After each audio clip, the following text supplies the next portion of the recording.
दिसंबर की ठंड थी और मध्य प्रदेश में एक इतिहास बन रहा था। नतीजे आ रहे थे और शाम होते होते पता चला कि मध्य प्रदेश में पहली बार भाजपा इतने बड़े बहुमत के साथ सरकार में आ गई।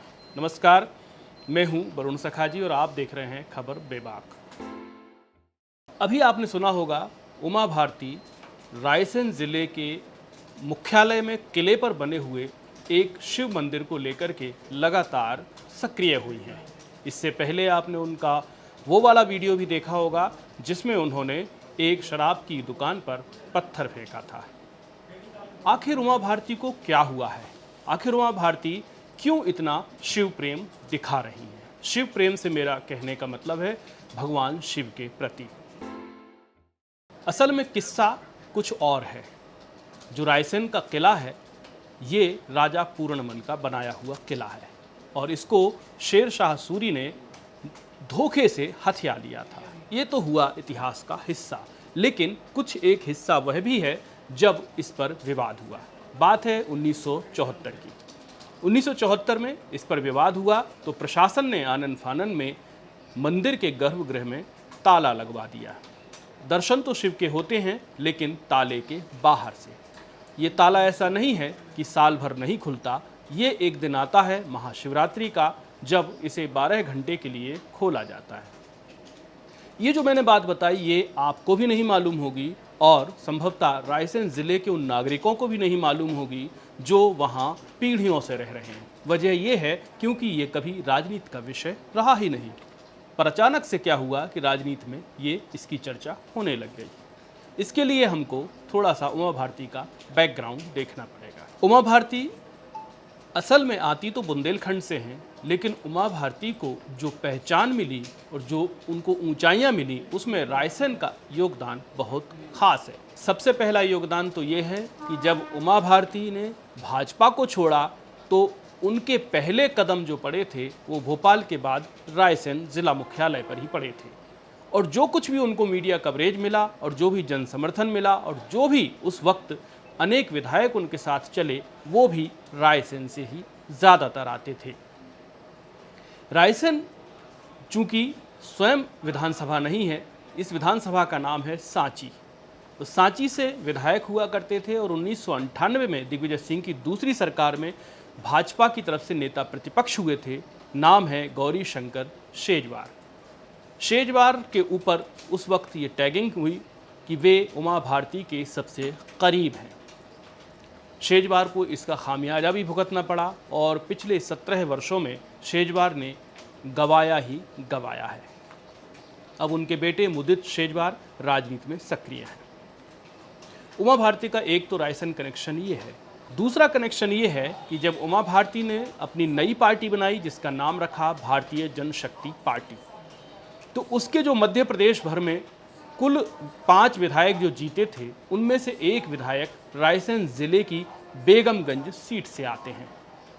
उनका नाम था कांग्रेस के देवेंद्र सिंह, जो कांग्रेस छोड़ करके भाजपा में शामिल हुए और उन्होंने भाजपा के उम्मीदवार को पटखनी दी। ये तो दूसरा कनेक्शन। उमा भारती का तीसरा कनेक्शन भी रायसेन से खास है।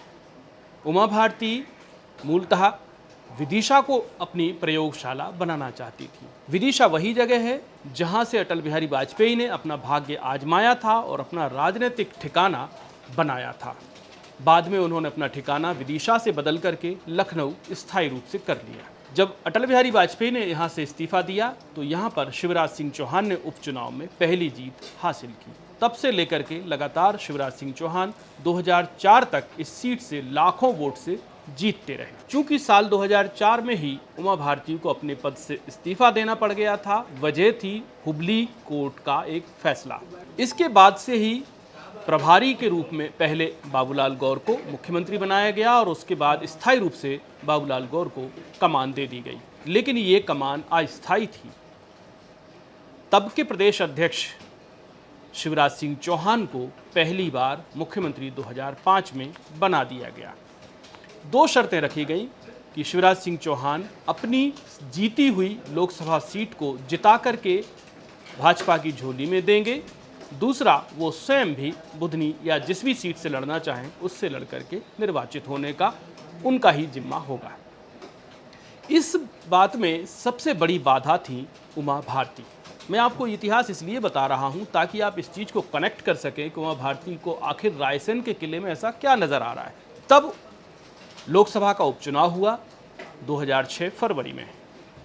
शिवराज सिंह चौहान ने अपने खासम खास सिपह सालार और उनके खासम खास मंत्री रामपाल सिंह को उनकी इच्छा के बिना विदिशा भेज दिया। इधर उमा भारती ने भारतीय जनशक्ति पार्टी से अपने सबसे खास सिपह सालार और संघ के बहुत पुराने और खांटी संघी नेता रघुनंदन शर्मा को उतारा। रघुनंदन शर्मा ने खूब टक्कर दी और जिस सीट से शिवराज सिंह चौहान 3-3 लाख वोटों से जीतते थे, उस सीट से बमुश्किल 88,000 से शिवराज सिंह चौहान के left right hand Rampal Singh जीत सके।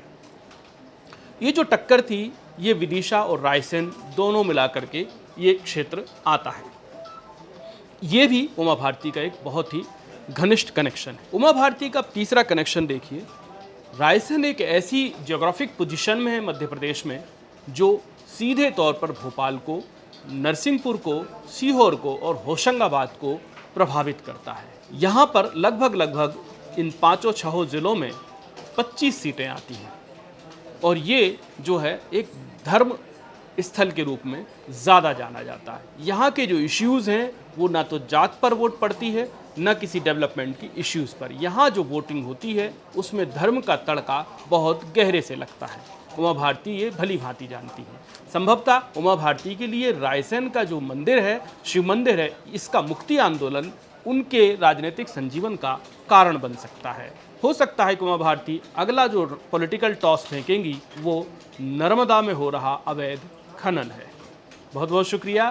प्लीज़ अगर आप कुछ कहना चाहते हो तो नीचे कमेंट बॉक्स में जाकर ज़रूर अपनी बात करें और इस चैनल को सब्सक्राइब करना ना भूलें, बेल आइकन दबा दें ताकि आपको नोटिफिकेशन मिलते रहे।